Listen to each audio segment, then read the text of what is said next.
This is Twit.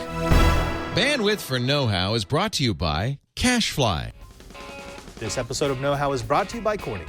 Corning's incredibly durable Thunderbolt and USB 3.0 optical cables are longer, thinner, lighter, and stronger. Go to corning.com/twit to save up to $130 on their superior Thunderbolt optical cables. And by Blue Apron. Blue Apron will send you fresh, high-quality ingredients to cook delicious meals with simple step-by-step instructions right to your door. See what's on the menu this week and get your first 3 meals free with free shipping by going to blueapron.com/twit. That's blueapron.com/twit. On today's show, you'll know how to catch Pokemon and grow seeds.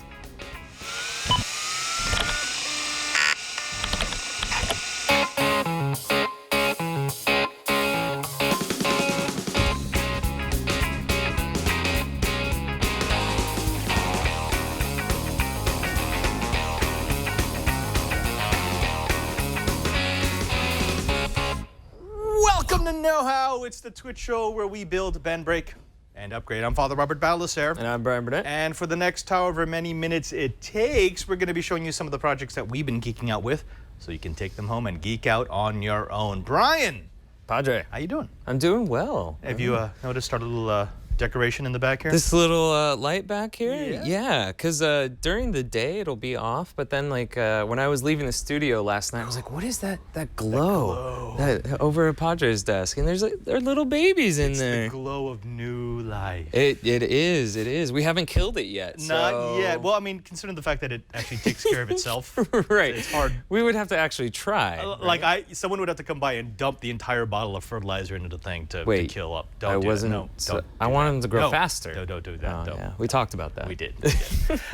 Now this will be in the background. We're going to be using our little Miracle Grow Arrow Garden. This is the harvest version to grow these 6 little seedlings. Now we'll show you on Monday's episode, because Monday's episode is dedicated more to Grow How, but they all germinated. One of them is way down, but this is a 100% germination rate. That's actually pretty good. Yeah, it actually. I don't know. It inspires confidence when you actually see the little leaves sprouting from in there. It's like, it's working. We did it okay. Yeah. It does. But this is a Thursday episode, so we're not talking about growing seeds. Instead, we have to talk about a cultural phenomenon that has swept not just the Silicon Valley, not just the state, not just the country, but the entire planet. And that's Pokemon Go. Yes, and at this point, it almost feels spammy because it's gotten so big so fast that it's on every social network. You can't avoid it. And from my experience, and I know we relate, is that this feels very much like Ingress, and we are both suffering from Ingress remorse. We did. I mean, me way more than you. You spent several months playing Ingress. I spent like 2.5 years. I was about 6 months in, and I blame you for the addiction that was. I will accept that blame. As you should. That is mine, yes. But of course, it's the same company. So Niantic, which is actually was a Google company, now is an Alphabet company. Right. They took funding from Google, from Alphabet. They're using Google Maps. Yeah.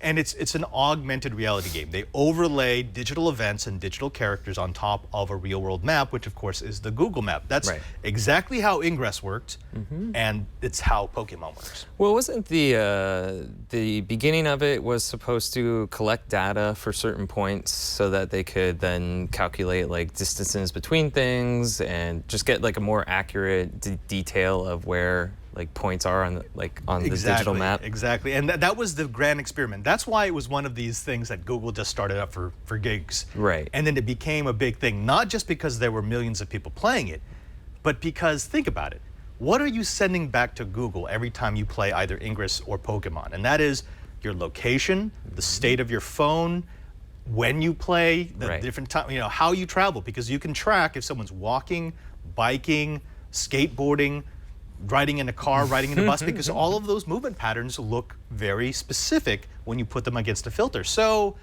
yeah, it was one of these sort of like, we don't know how to use this data yet, but that's a lot of data coming in. Yeah, it was gamifying data collection, basically, which, it was a lot of fun, and I'm not worried about a lot of the data that was being collected when I was playing, because it wasn't like my pattern going to work. I was going out of my way to go to certain locations. Like, remember when we drove all the way up Bodega to get a couple of portals? And so Pokemon, we'll talk about like how to play it, because I'm still trying to get the hang of it.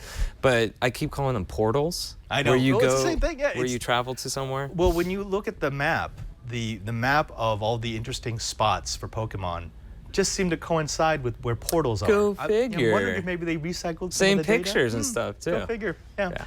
Now, we could tell you about Pokemon Go, but it would be unfair because both of us are gun shy. We don't hate the game or anything. It's just we don't want to do another Ingress because we can't afford another couple know months our of own life. tendencies. We do. So instead, we got the rest of the studio addicted, and we're going to have them describe their Pokemon Go experience. We're bringing in two gamers, bona fide gamers, people who actually do play. A dedicated portion of their lives to playing video games. Precisely. Not just Pokemon Go, but an entire range. And those guests that we're bringing in are Kara Cole. And Kara, do you have a camera on yourself? This is Kara Cole. She is that's our technical director? Technical director of Know How. She's been playing Pokemon Go for a while. And of course, the person who I defer to for most of my gaming knowledge, absolutely, Mr. Greg or Greg Burnett. Oh, hey, Gregory. There you go. Yeah. He looks familiar. His mic's not on, though. No. Hey, guys. How's it going? We had to turn it off earlier because he has a tendency to ramble when he's on camera. All right, that's what you told me. Kara, Greg, would either of you like to explain exactly what Pokemon Go is? Do you want to go first or do you want me to take it away, Kara? Greg, you go ahead. Okay, so start off, if you've played Ingress, Pokemon Go is going to look very familiar to you. So you have your overworld. There we go. Shows your position on the map. You can zoom in and out, of course. And then throughout the map, you have Pokestops, which when you click on them, will show you a point of interest. In our case, it's the Phoenix Theater mural right across the street from us. And that is the picture from Ingress, because that is also a portal in Ingress. And when you spin it, items appear. So Pokeballs, which you'll use to catch Pokemon, revives, which will heal your Pokemon if they die in battle. And what battle looks like is, see, way off in the distance there, we have a gym. And if I can tap it, there it goes. Whoop. We'll see that it's controlled by one of three teams. In this instance, it's Red Team, Team Valor, and it's a Tier 2 gym, which means there's only one person guarding it.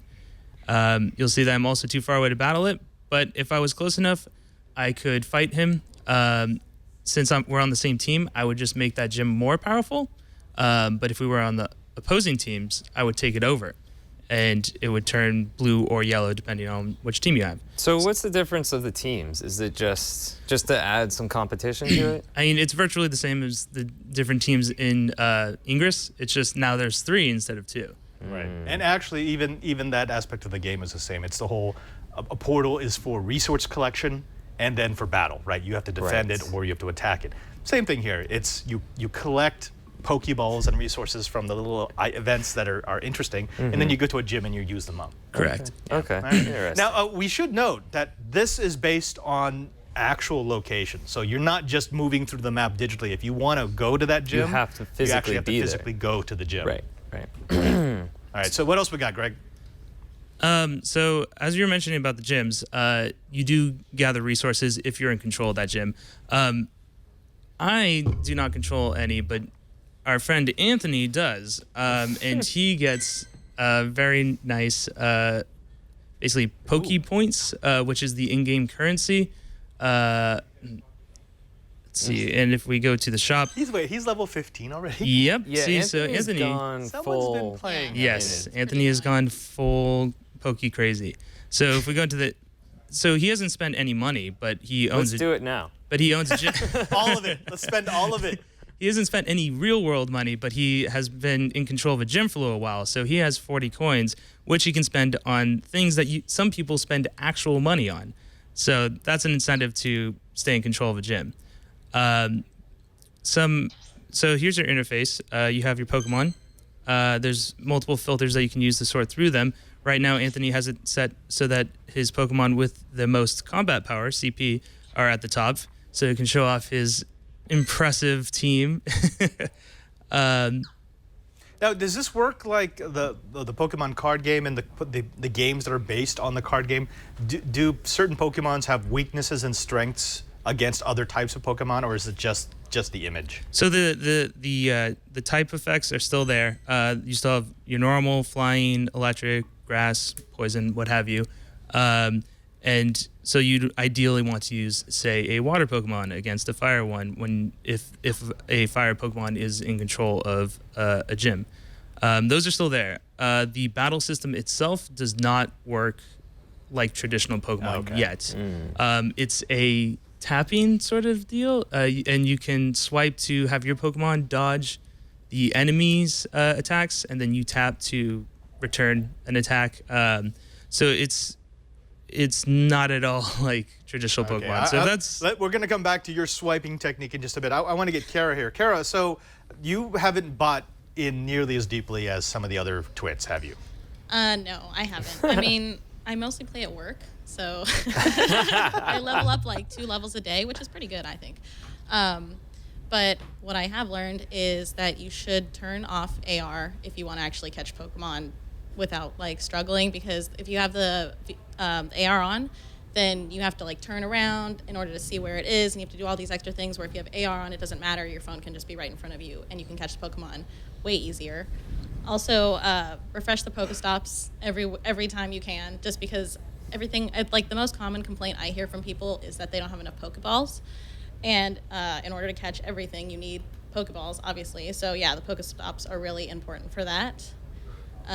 Greg, do you have any tips? Yeah. Actually, is there a limit to the number of resources that you can hold at any given time? Because like in Ingress, it was capped at 500 in the beta, and then capped at 1,000. I think it's now 2,000. Might even be higher than that. You could have only that many items at any given time. Do they have that in Pokemon as well? Yeah, they do actually. So if we'll jump back over to my phone real quick. So up here at the top, you can see I only have 45 of the 250 max Pokemon I can have. I believe right now in the game, it's only the original 150 different Pokemon, but you can have a max of 250. That includes like copies. You'll see I have 2 of the same one right here. So you can have copies. You have a max of 9 eggs. We'll go into that in a little bit probably. And then you do have a max of items as well. 350, I believe. You can't show me the combat system, right? Because you... Unfortunately, no, I can't, because we're not anywhere near anything I can fight, unless a Pokemon just happens to wander up to me while I'm doing this. No.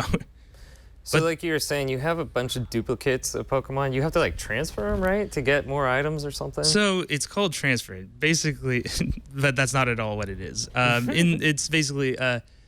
In the traditional game, you would transfer your extra Pokemon to the professor.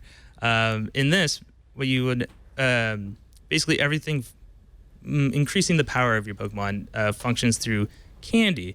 So you'll see I have 33 Pidgey candy because I keep catching a lot of Pidgeys. It's a very common Pokemon. Wait, you have to feed candy to make things... That would destroy me if that was real life. Diabetic mon or what? Yeah, right. You don't feed them the candy. And it's another reference to the mainline games because you give rare them candy. Rare candies. Yeah, but that's how you evolve them. No, that's very true. But so you can also evolve them if you have enough. See, there's Power Up, which just increases their combat points. And there's also Evolve, which increases their max power, but also evolves them. So all the way down here at the bottom, though, you have Transfer, which I don't want to do to this one because this one has decent power, but this one doesn't. So what I'll do is... This is a garbage. This one sucks. So down here, I go to Transfer, and it says, do you want to send him to the professor? I'm like, yes, get him out of my sight. He's disgusting. And I get a Pidgey candy, which I can now feed to my stronger Pidgey and make him even more powerful. So Cannabamon. Exactly. You're feeding your weak Pokemon to the strong ones to make them stronger. Not to like this. Terrifying. That's a whole nother dark aspect. Feed the weak animals to the strong ones. Only the strong survive in my Poke crew. Real quick, just to go into the items a little bit. There are a lot of items. They do a lot of various things, but some notable ones. Incense, you'll get some of these when just for free when you first start. Those attract Pokemon to you specifically, but you also have lure modules, which attract Pokemon to Pokestops or points of interest, whatever you want to call them. So when you use a lure on a Pokestop, it attracts Pokemon to that stop and all of your friends who are near that stop. So you can kind of coordinate your efforts, get you and your friends near a cluster of Pokestops, put lures on all of those, and then you just start reaping in the Pokemon like crazy. Now, see, we did have a phenomenon like this in Ingress. We called it farming. So you would go to some place like downtown Burlingame, which is incredibly dense. Right. Super, super dense. You have like 200 portals all within a 5 square block area. And you would go through with a group of 10, 20, whatever it might be. Everyone would put on the strongest shields, the strongest resonators, and then they would add things like, we would call them, cooldown, the heat sinks, so that you could collect items more quickly. And you would just keep walking circuits. And you would do that until everyone's item count filled up. I'm assuming there's going to be something like that for Pokemon. They're going to be dropping lures and then just walking around the neighborhood again and again and again and just capturing. Picking up Pokeballs and stuff like that. Yeah. But like you mentioned with the portals in Ingress, they're much denser in like populated areas. Right. Because even here in Petaluma, we have quite a few stops like downtown and stuff like that. But I live like a few blocks away. There's nothing next to me. So like you kind of have to go to, like if you go to San Francisco, that is just like as far as the eye can see is Pokestops. My house or is your a house. farm. Now, how do you have a Pokestop? I mean, do you submit it? Is it like Ingress where you submit a possible location, or do they just pop up? It is exactly like Ingress. I mean, they're literally using the same like points of interest from Ingress. So right when this game, I've never even submitted a Pokestop like submission at this point because there's so many already. Because they're using all the ones that all those hardworking Ingress players put into the game. Well, I've already seen a few emails going back and forth about us trying to submit a Pokestop for the new studio. So I don't think it's too difficult. It's probably not. Yeah. It probably just has to be a place of interest, and then it goes through a screening process. I've probably submitted hundreds of portals. Mostly on my ones campus. that were advantageous for your. No, I would never do. That's cheating. Oh, guys, looks like we have a battle on our hands. Oh, okay. What? Cue the Pokemon music. Okay, so show us how this works. How does this work? Okay, sorry guys. Music on the phone. There we go. There you go. As Kara mentioned, I have AR off as well, mostly because I have a busted shoulder, so I can't really, flail my arm around. How long you gonna milk that one, Greg? Yeah, jeez. Sorry, well, this is what it looks like. That's You can see kind this of right there on the table. See, notice how the Pidgey moves, like, you can't see it. Get him. Wow. Nope. That's what AR is for. Actually, that's folks. pretty good. It holds it down to that spot pretty well. Yeah, it does. But see, and notice now how he doesn't move when I move my phone. Right. So it's really nice if you're in a position where you can't move your arm. But basically, so you have your Pokemon, and you have your Pokeball. You have your items down here. Berries make it easier to catch. You can take pictures with your camera, and you have Pokeballs. So you hold the Pokeball and you fling it at the Pokemon. Boop, boop. There's a little bit more nuance to it, but that's the basics. Basically, you have this. Let's see if I can even if I catch on this first one, that's gonna be lame. Okay. He goes straight to the candy store. I didn't even get to do all my cool tricks. I was gonna say, show us the curveball. Yeah. So I'll just tack it on now. But if you spin before throwing it, you throw a curveball, which gives you more experience. And also, there's 2 circles, a white one and then a colored one. The color is based on the difficulty to catch, green, easy, red, hard. And as that circle gets smaller, you want to wait till it gets as small as possible before throwing your Pokeball. Right. And Actually, there's another game that's like that.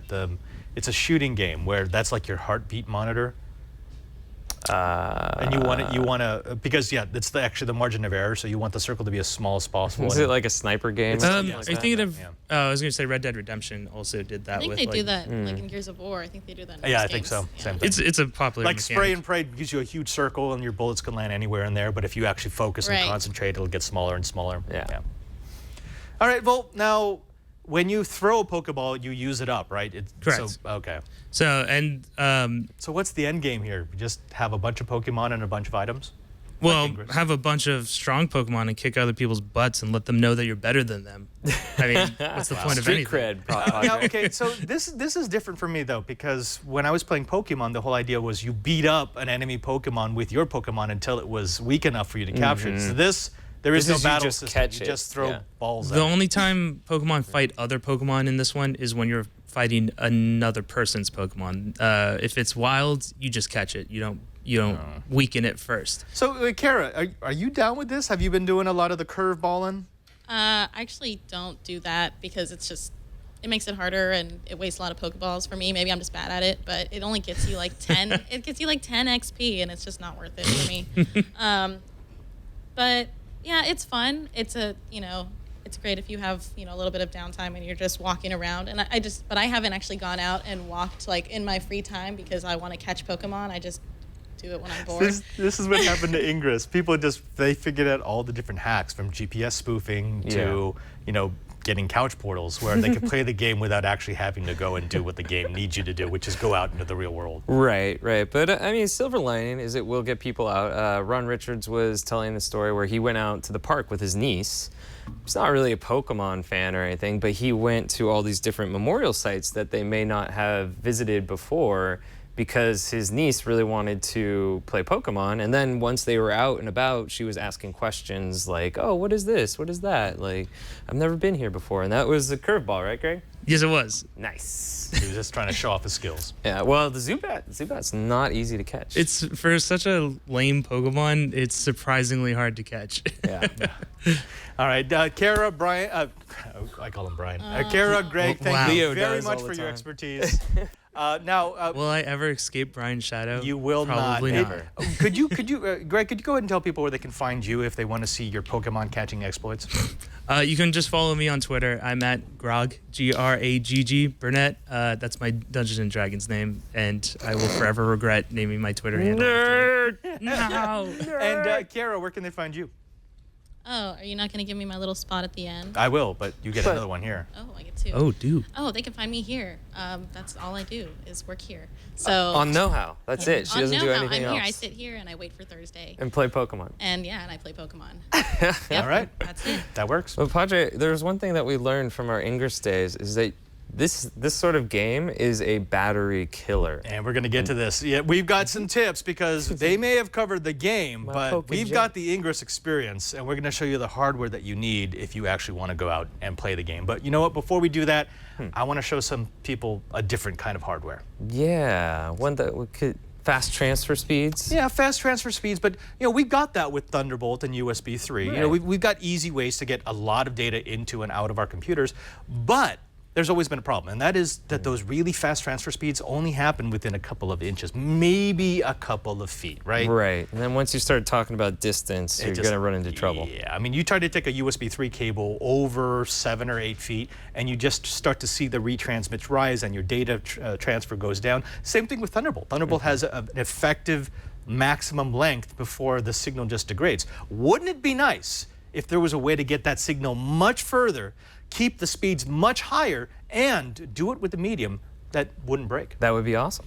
Well, thankfully, that exists, and it's called Corning. Now, Corning has a series of Thunderbolt and USB cables that use Corning's fiber optic technology. Now, what does that mean? It means that rather than transmitting electrical impulses down a line, a piece of copper that may or may not get to the server, the client, whatever it might you be connected to, they use light impulses, and that gets you much further, much faster without worrying about signal degradation. Now, of course, Corning is known for this technology. They are one of the originators of the high-duty, high-capacity, high-durability fiber. Now, Corning can greatly improve your audio-video workflow with these strong, durable, and far-reaching Thunderbolt and USB 3.0 fiber optic cables. That means that whether you're into high-end video, photography, audio production, or computing, Corning's optical cables will allow you to build a convenient workspace through a superior long-distance connection. In other words, you get to be exactly where you want to be with your peripherals exactly where they need to be. Now, those USB 3.0 and Thunderbolt cables are incredibly strong and flexible. You can see in the video, you could put knots in this thing. This is not your dad's fiber where you had to worry about a small bend shattering the glass inside and creating, well, the horrible effect of no data transfer. Now, these are also hot swappable, so you can daisy chain up to 6 Thunderbolt devices. That means you can bend or walk on Corning's ultra-slim cables. And yes, even if they're tangled, they will continue transmitting at top speed. Universal Audio relies on optical cables by Corning to achieve acoustic isolation in their studios when they test their new equipment, such as their best-selling Thunderbolt audio interfaces. In other words, they needed a technology that could electrically and physically isolate their device from the testing equipment. They could only do that with Corning. If a high-performance audio studio trusts Corning, don't you think that you should too? Instead of investing on multiple extenders, adapters, and cables, turn to Corning to establish the connection that you need with one simple long-length cable. They're available at all major electronics and professional AV retailers, including Apple stores, Amazon, B&H, and more. Folks, if you've got a need for high-speed transfers, if you need to put your peripherals far, far away, way further than a traditional cable will go, or if you're just looking for a high-availability, super durable connective technology, you've got to try Corning. These Corning cables are longer, thinner, lighter, and stronger. Go to corning.com/twit. That's corning.com/twit to save up to $130 on Thunderbolt optical cables. This promotion is valid only from June 1st to July 31st, or while supplies last, whichever occurs first. Just go to corning.com/twit. That's corning.com/twit to save on their unbeatable Thunderbolt cables. And we thank Corning for their support of Know-How. All right, Brian. Yeah. Neither of us play Pokemon Go right now. No. But we both played a lot of Ingress. Yes, we did. Which means we understand that there is one thing that every person playing an AR game on a mobile device needs, more than anything else, and that is what? Battery. Yeah, power! You gotta have power because you're using GPS, you're using, well, in the case of Pokemon, you're using AR, so it's using your camera, because you don't really do that in Ingress. But it's your screen. Yeah. So it's like everything that you could possibly, your data, like everything you could possibly use to drain your battery is being used to play this game. Precisely, yeah. Think of all the devices in your phone that use the most power. And of course, yeah, the screen is the biggest one. Especially if you're playing outdoors, it means you've got the screen turned up all the way up and you're just sucking battery life. I mean, I remember when I was playing Ingress on, it was a Samsung Galaxy S4, which back then, that was a new phone. Right. And I'd had all-day battery life. I could go a day and a half on my S4. Oh, yeah. But if I was playing Ingress, after like 30 minutes, I was halfway down. Yeah, I was gonna say like 3-4 hours tops. Yeah. You know, and then that's when you start plugging it into the car, you start plugging it into the wall, and Which is why we got battery packs. Now, you want to show off yours because yours is kind of cool. I've got my picks, but you made a Poke pack. My Poke pack. Super high tech. Yeah, get it in the side shot because we need people to see the artistic technology. Look see at that. how much time I put into this is super high tech gaffer's tape. That's what it's there for. You got to hold that USB-C too. Yeah, and this doubles as a carrying strap. Right, like a little purse. You just swing it around. Yeah, it's a clutch, I believe, is what they call it. Now this is a Braven. This is a Braven power pack. We had this as a review years and years ago, I think. I have, yeah. It's held up pretty well. If I were going to do a long-term review, I'd definitely give it a buy. I'm trying to remember what the milliamps on this one was. I think it's around 5,000. But yeah, you're going to definitely need a an outside battery for this because I think when I have it, I have it plugged in right now, so it's charging my phone. It's keeping it charged. You're gonna want to have to. I remember, didn't you just put it in your pocket before? I did. And you just have the tethered. At one point, I had a jacket that was equipped for Ingress, so it had like the cable in the sleeve. See, now I'm imagining you should have had like a bandolier of batteries where you just plug in. All right, next one.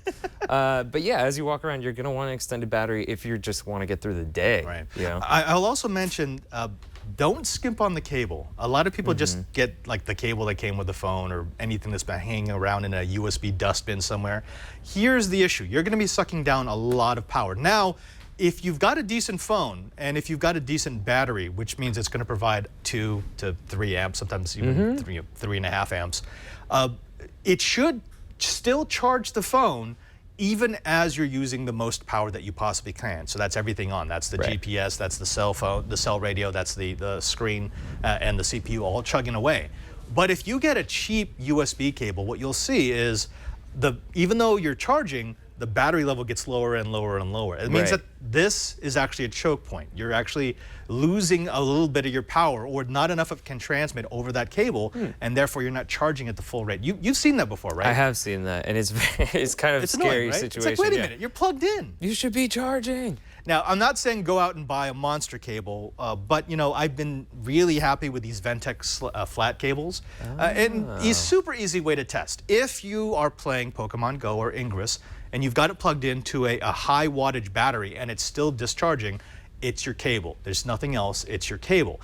And if you swap it out and suddenly it does charge well, it means, yeah, that's the only part you have to replace. Okay, okay. Well, I have a quick charge adapter at home. I could probably just use the cable off of that, right? Okay. People are asking, why is this 5,000 milliamp for this huge thing? Well, it's because this is also a bare battery. It's a rugged, it's like a camping extended battery where it has Bluetooth, which I never actually used other than for the review. It's supposedly like if I come by and shake it, it's supposed to alarm. Yeah, so you have Bluetooth, which then Bluetooth to your phone, which is using more battery, and also means you have to leave your phone on. But what would happen is they called it the bear sensor, and if it got shook in the middle of the night, like you put it next to your camp door, and it got moved, it would send an alarm to your phone. I know that when I'm camping, I am very afraid of wild animals coming and stealing my batteries. Yeah, exactly. That's what they always first thing they go for, right? Yeah, well, that's why they tell you to hang them from a tree, hang all your batteries from a tree, don't let the bears get at them. Now, this is nice. I prefer something that's a little bit more compact, which is why I brought out a set of the batteries that I really like. So I'm going to start with this. Kara, if you go to that first link, this is an Energy Pocket Cell Plus. This is a 6,000 milliamp hour battery. So this is actually more power than your Brave in there. Yeah. Nice but and can small. you drop it, and will it defend you from bears? Probably not, although I've had this one for a really long time. The nice thing about this is you'll get a good something like 15 watts, or actually 21 watts of power out of this device. So if you wanted to charge two devices at the same time, because it does have two USB ports, that will work just fine. Again, 6,000 milliamp hour battery, two USB ports that can supply a total of 21 watts. And one of the things I like about this unit is that it can recharge as it's charging. So if you, a lot of the batteries can't do that. Either they're charging or they're discharging. Right. This will do a pass-through. So if I'm charging two devices and I put power into this, it will actually continue to charge the two devices and the battery at the same time. That's pretty cool. Yeah, that's not bad. Again, 6,000 milliamp hour, nice and small. I mean, compare this to the Braven. So 5,000, 6,000. Yeah, and I forgot the Braven's also waterproof, but I took off the little waterproof thing because it's silly. I'm not going to throw this in the water. Silly, I know. Now, that is actually going to run you about 60 bucks, so it's not the cheapest of all packs. For slightly less, with a bigger package, I'm a big fan of this. This is the Ventev. It's a 6,000 plus. Ooh. Now, it's, again, 6,000 milliamp hour battery. I've seen that as low as $40, all the way up to $60, so just shop around. Again, you've got a standard 1 amp, 5 watt port, and then you've also got the rapid speed port, 2.1 amps, that's about 10 watts, and it will charge both at the same time. But it also has an AC adapter in it. So it's if you're one of these players that is going around Civilization a lot, it's kind of nice just to be able to take this out and plug it into the wall, and it charges really quickly. I mean, you can top this thing back up to full charge in about 30 minutes. Right. So when you're done walking around the neighborhood and you need to take a little coffee break or something, you can plug it into the wall at Starbucks and charge it back up. I like that. Precisely. Yeah. Now, if you are on a budget, please do not go on Amazon and buy like the $5 battery special. It will work probably pretty well, but spend a tiny bit more and get this instead. This is an Anchor, if you go into the link, an Astro E1. Now, it's only 5,200 milliamp hours, but this device is the cheapest in our run-up. It's about $17. You can get it a little bit lower. There's always a run on these anytime a new game comes out because people buy these things for playing Ingress or Pokemon Go. It only has a single USB port, but it's really, really nice. In fact, let me see if I can make mine go. This little ring here, there's no button. The way that you activate it is you shake it. And what? See, it turns it off, shake it. Come on. It's got a sleep timer, so it knows it was just on, so there we go. How is that easier than having just a button on it? Well, It's not. I can shake it. I'm just thinking, like, what if you're out and about and you start jumping around and all of a sudden my battery's turned off. Okay, never mind. I'm done with that. Seriously, this is so much better than your no-name $5 battery that you're going to buy at Amazon. It'll just last longer. These are actually really durable, and it's comparable to the Energy. So again, if you are going to be playing Pokemon Go or Ingress, any of those games, this is your #1 concern. You will be sucking the power out of your device, so you need to put it back in. Right. And I have to say the more expensive batteries will probably give you more recharges. Yeah. I've had this for, I want to say 3 years now, and it still holds pretty much full charge, and I can charge my phone, the Nexus 6P, twice with just this. Right, and actually, this is probably my favorite. This is a 4-year-old battery. It still charges like brand new. It will charge my phone twice, or it will charge my phone and my tablet once. Yeah. I mean, that's pretty good. Yeah. And you definitely want to find one that has the fast charging, like 5 volts, 2 amps. Yeah, 5 amps, 2 amps, 5 volts, 5 watts. Yeah. 5 volts, 1 amp, 2 amps for 10 watts for fast. Okay, we're gonna math fail. Now, when we come back, we did say at the beginning that we're going to be doing Pokemon and seed growing, right? Oh, right. Yeah, hey, I think these little guys grew a little bit more. I think they did. That's what they do on set. But first, I want to talk about the end game of this, because ideally what we want is we want to have sustainable, natural, organic, good-tasting food, right? That's right. Yeah, just like Pokemon, when you feed them to the to the more powerful ones, these little guys will be feeding us. Precisely. And yeah, this is nice. I love the fact that we've got Grow How on Know How now, that we're going to be showing you how to grow your own food, but that's going to take a while. I mean, we're looking at least another 2 months before we've got a usable harvest. But what if I'm hungry now? Well, if you're hungry now, I guess it's just fast food, Brian. That's not the case at all. Yeah, fast food's all you got. I mean, it's pizza and burgers. Food that's really bad for you. I'm only going to do it if there's a Pokemon stop there. Well, there could be a Pokemon stop, but what I want instead is I want food that's delivered to my house. I want something like this, that's as fresh as something that you grow, that's as perfected as something that I might buy from a nice restaurant, but that I can cook, that I can create, that I can learn up on. Yeah, learning while cooking. I like that idea. Yeah, well, thankfully we've got a sponsor who can help you do that. It's Blue Apron. Now, Blue Apron is the best way to get home-cooked meals that you prepare yourself. Now, any of you out there who have tried to make your own food, you know some of the hustle and the bustle that goes around cooking. I mean, yes, you have to source your vegetables and your meats from a reputable source, maybe a farmer's market. A little bit more expensive if you want organic. You also have to make sure that you get the right quantity of ingredients, because there's nothing quite like having a lot of waste in your cupboard because you needed to buy 5 pounds of parsley when you only needed 2 grams.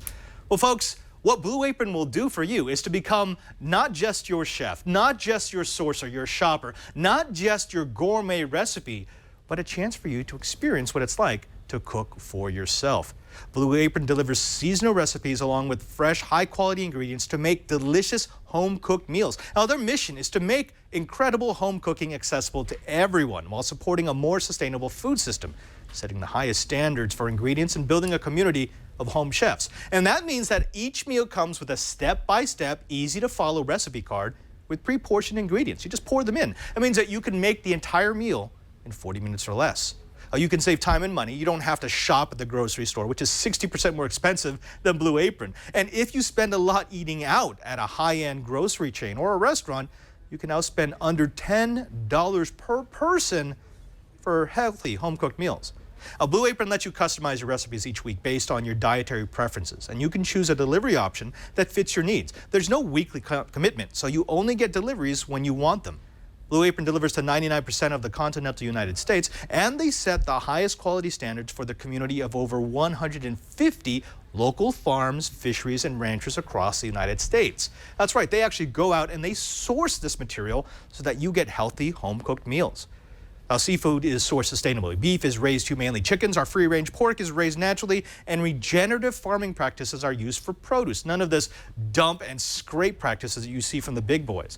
By shipping the exact amount required for each recipe, Blue Apron is also reducing food waste. And whether it's Japanese ramen noodles, wild-caught Alaskan salmon, or heirloom tomatoes, Blue Apron only brings you the best. And not only do they support a more sustainable food system, but it also supports happy and healthier families. New recipes are created every week by Blue Apron's culinary team and are not repeated within a year. That gives you the variety that you crave. You get to cook meals like crispy cod and summer squash with quinoa and arugula salad, or za'atar chicken burgers and oven fries with feta spread garlic chips. I'm getting hungry just doing this ad. Now, we want you to check out this week's menu and get your first 3 meals free. That's right, 3. Free, completely gratis. Just see if Blue Apron is for your palate. You also get free shipping by going to blueapron.com/twit. That's blueapron.com/twit. You'll love how good it feels and tastes to create incredible home-cooked meals with Blue Apron. So don't wait. Visit blueapron.com/twit. And we thank Blue Apron for their support of Know-How. All right, Brian, so we've got an issue. What's that? I know that you grow your own little bonsai tree. I do, yeah. And you have to worry about getting root bound. Yeah, the poor little guy. It's, I mean, as far as bonsais go, it's a very tiny, pot, and it doesn't have a lot of room to grow. So you got to like get in there and repot it and make sure it gets air and stuff. And this is something that every grower is going to face at some point. No matter how big or how small your pot is, at some point it'll be time to transplant it or to prune. Like you have to lift your tree up. Trim back the roots and stuff. Precisely, because what will happen is it's not like the roots just stop. They'll start growing around in a circle, and then that circle will get tighter and tighter. It strangles itself. Which, yeah, is kind of a terrifying No thought. bueno, yeah. Yeah, I don't want to hurt the little guy. Precisely. Well, wouldn't it be nice if we had a way that we could actually see whether or not the roots were starting to circle? Because, I mean, you can lift the plant out of its container, but that's bad. You don't want to do that often. Yeah, there's the danger of hurting the plant every time you do that. Yeah, exactly. And what will happen sometimes is you'll actually shock the plant, and for days it just won't look right. It won't grow right.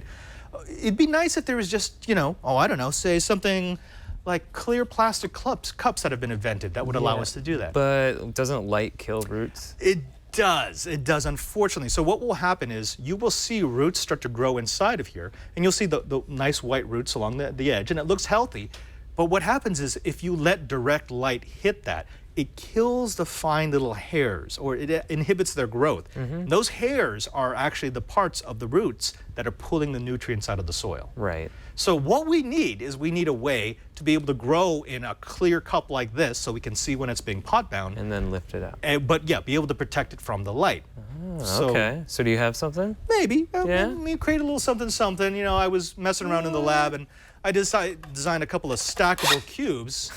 These are germination cubes. So the whole idea of these is I can take my clear cup, so whatever I'm growing, it will be inside this cup, and then when I want to put it inside my grow tent or underneath my grow light or outside, I can just put it down like that. Oh, look how it perfectly fits like that. Yeah, that's such a coincidence, isn't it? I know. It's almost like somebody planned it that way. Now, I could make these larger or smaller depending on the cups. I just use these because we have these in the Twit break room, and I stole a bunch.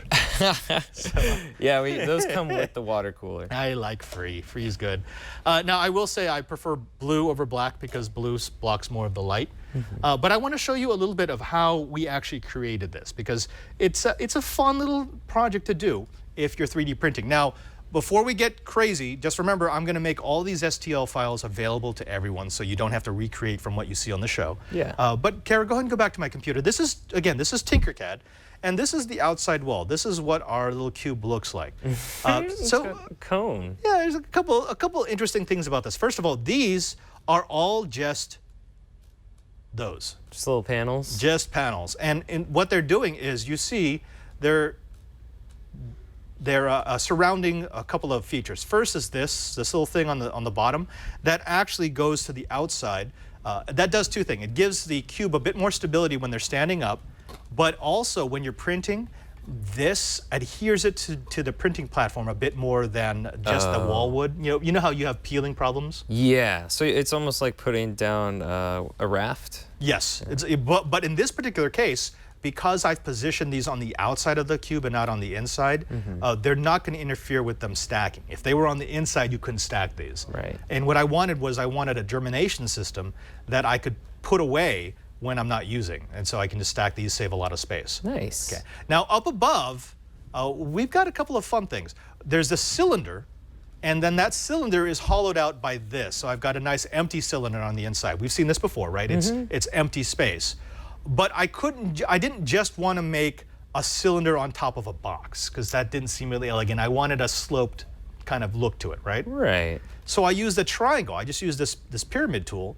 And what I was able to do, I was able to make a triangle here, but then if you look, there's tapers. There's a triangle inside of the triangle. Whoa. Because I needed to make it hollow on the inside. Oh, yeah, that makes sense. The void space, yeah. The void space. And what I didn't want to do is I didn't want to have all of that be solid, because if that's solid, that's wasting filament. Okay.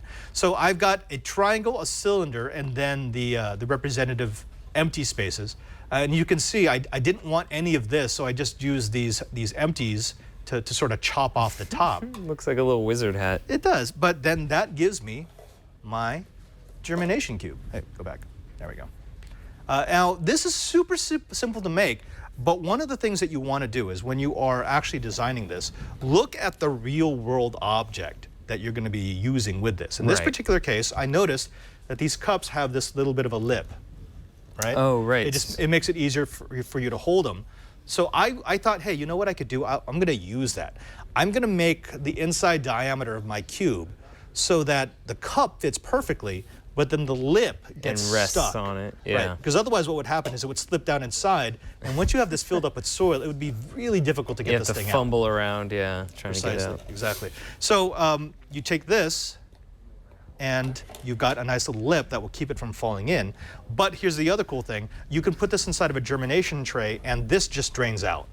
Oh, okay, yeah. Right. So what we're going to do is it's going to allow us to plant whatever it is that we need to plant, and every once in a while just do a quick pull and check to see if the roots are starting to circle, and when they are, you know it's time to transplant. Otherwise, just drop it back in.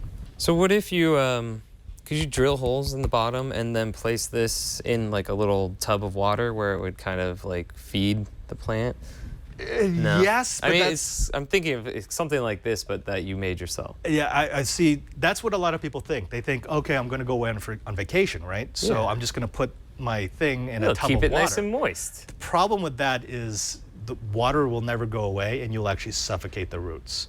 And you end up getting this brown slime as the roots start to decay, and that just kills everything. Ah, okay, I see. Yeah, so there is a way to do that, and we're going to do that in a future episode of Grow How when we start doing hydroponics. It's called ebb and flow, where you flood it, but then you have to drain it. Right, So okay. So then it gives the plant a chance to breathe. Precisely. And what they do is they use a gravity table setup. So you have a raised platform with a reservoir underneath. It pumps water up, and then when the power cuts, it just drains back down into the reservoir. Oh, okay. Yeah, okay. so they call it an ebb and flow, or flood and drain. Right. It's probably not a good idea to keep the like stagnant water either. Like you want it circulating. Right, and we'll go into that. You bubble the water to make sure that it's aerated. You use some sort of filter to take out particulates because you don't want to be, running that stuff through your piping. Right. You get a blockage. Okay. But yeah, it's fun. This is more a way for me to do early stage planting because, and we'll talk about this on Monday when we do the Grow How episode. Because my most precious commodity for an indoor grow is space, I will germinate and seed a lot. I will plant a whole bunch, and then I'm going to throw away anything that looks weak. It's not an outside grow where I've got basically limitless space. If I'm inside of a grow tent or I'm on top of a table, I only want to take the strongest. And being able to see the root system helps me to determine, do I take this plant or do I take that plant? So you don't feed the weaker plants to the stronger plants? Actually, I do. They get composted, and then, that's horrifying. Yeah, it is like Pokemon. It all comes back around. It goes back to eating Pokemon. Go figure. And I mean, with this shape too, you don't take up a lot of space with the taper off. Well, yeah, that's so the other thing. Really line them up. I could have just made them cylinders, but then they could tip over potentially. This is much more stable, but also you can put them together in a side of a germination cube. Or like a germination tray. If you had a humidity dome, this actually fits perfectly into a 22 by 12, which is pretty typical. Nice. And they'll go wing to wing to wing. Also, I made a second design here, Kara, if you go back. This is basically the same design. It's just there's two of them next to each other. They won't stick together like that? Well, no, they will. Oh, they are stuck together. This is the double. Okay. So when this prints, it's actually just one single double germination cube. They look like McDonald's Happy Meals. They kind of do, those colors. Well, I mean, I could do this. Like I could just delete that, but then that looks ugly. I don't like it. No. Okay. I thought you were just trying to quicken the time that it took to produce these, so I didn't realize you were sticking them together. Actually, here's a funny thing about the Dremel that I've been printing on. If I print one of these, it takes about 2 hours for it to complete the print at standard speed. If I put two of them on the same platform, but not connected, so, because I want to print two at the same time, it takes 11 hours. What? Yeah, so because the head has to move that fraction because it basically has to do this print and then do that print, this print, that print, this, and all that extra movement, it adds up. More than quadruples the amount of time it takes to do the print. Well, yeah, I mean, if you take the number, I think it's called lines that it does, and you times the distance for that, and then that adds up pretty quick, yeah. It's all math, Brian. We're good at math. It's that moment that our counselors told us where someday math would save the world. That's right, and it's saving our plants. And our filament. Yeah, filament.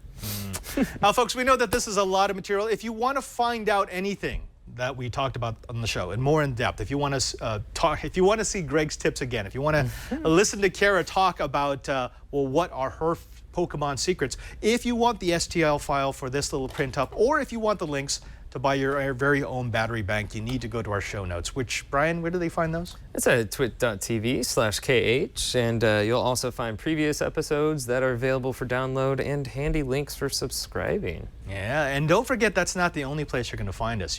You can find us all over the socials, especially on Google+. If you go to Google+, search for the Know-How Group, you can join us. We've got over 10,200 members right now. Wow. It's a fantastic collection of like-minded individuals, DIYers, makers, experienced folk, and the noobs. So if you've got a question, if you've got an answer, if you just want to see what people are building, make sure to join. And it's also one of the best places to show off your stuff. Well, that's what I was going to say I'm looking forward to the most, is that we had a lot of people who have outdone us on projects, but I have a feeling that there's going to be a lot of people out there who are smarter about plants than we are, too. Oh, wait, yeah.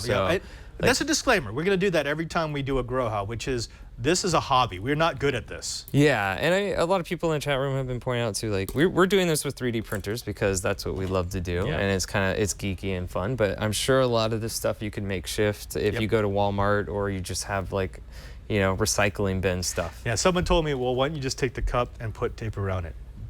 Well, because I 3D printed that. Yeah, well, you're going to take the tape off every time you want to look at the plant? I want to print it. Well, and you could probably take like a soda bottle or something, cut it in half, and use it, and then... This fits exactly into, if you cut the top of like a Coke can. Oh, see, you've already thought of that. Yeah. All right, whatever. But Google Plus is the place where you can show off your projects. But if you want to follow us and see what we're doing when we're not working on Grow How or other things, you can follow us on Twitter. I'm at cranky_hippo. And I am at Padre SJ. And our fantastic technical director, you can find her where, Kara? You have to turn your mic on. Oh, I know. I'm not good at TDing and like being on camera. I've realized that this episode. It's just it's too much going on. I'm just gonna have to go dark next time and. The more you do it, the easier it gets. Well, you can find me on Twitter at Kara080, Kara with a K. And I'm here. I'm an engineer, technical director, and camera operator. Indeed. Jeez, does that all fit on one card? No. No, I didn't think so. Before we go, we need to do this more often. We like to show off what our know-it-alls are doing. Yeah. And we actually have a little something here from Bruce Hoover. What does he say, Brian? He sent us, here are a few FPV quad frames fresh out of the router. They're HDPE frames, really tough, and are sold for $60, shipped in the US. Yeah. A quad monster? Yeah, now this is HDPE. These are high-density polyethylene. What? Yeah, it's super, super durable. I love this kind of project. So he's got a solid sheet of HDPE, and then that's just a CNC mill. Oh, and then it cuts it out. Yep. Oh, that's awesome. It holds it down to the table and it just routes them all out. Oh man, you could break as many frames as you want. And this is the kind of project I'd really like to do. I mean, 3D printing is awesome, but this, I mean, you could take different types of material, much stronger material than filament, and turn it into something like this. Very nice. I like that. Yeah. Please continue to send us your projects. We love to show off what you've got, especially videos. If you want to send us a video, we'll put it on the show. Again, where do they do that, Brian? Google Plus, right? If you go to Google Plus, you search for Know-How, you'll find it. You can also email it to us if you like at knowhow@twit.tv. Until next time, I'm Father Robert Ballester. And I'm Brian Burnett. And now that you know how, go build it. And catch them all. And catch them all. Oh my God. Go grow them and then catch them. Grow 'em all. Grow them all.